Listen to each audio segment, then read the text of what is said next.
আসসালামু আলাইকুম। আশা করি ভালো আছেন। আমি আলহামদুলিল্লাহ ভালো আছি। নতুন একটা শুটকি রেসিপি নিয়ে হাজির হয়েছি।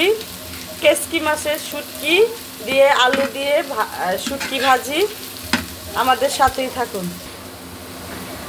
আমার এটার মধ্যে দিয়েছি আমি আলু, পেঁয়াজ, রসুন, কাঁচামরিচ, তারপর হইছে এই কেসকি শুটকি দিয়ে এটা কষায় নিব কতক্ষণ, মানে ভাইজা নিব তেলের উপরে। এদিক দিয়ে আপনার মশলার পেস্ট করে নিচ্ছি। এটার মধ্যে হলুদ, ধনিয়ার গুঁড়া, মরিচের গুঁড়া, সামান্য লবণ দিয়ে এটা আমি পেস্ট করে নিয়েছি। এই যে আমার এটা ভাজা হয়ে গেছে। এখন এটার ভিতরে মশলা দিয়ে নিব। এখন মশলা দিয়ে এটা ভালো করে কষিয়ে নিব। এই যে দেখেন কষানো হয়ে গেছে আমার এটা।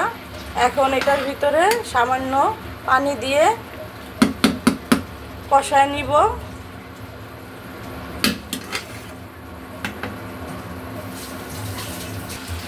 এই যে দেখেন আমার তরকারিটা কি সুন্দর হয়েছে মাশাআল্লাহ। আশা করি আমার রেসিপিটা সবার ভালো লাগবে। এই পর্যন্তই আমার এই কেসকি শুটকি দিয়ে আলু দিয়া ভাজি, মাখা মাখা ঝোল। কার কার ভালো লেগেছে আমাকে জানাবেন। আসসালামু আলাইকুম। সবাই ভালো থাকেন।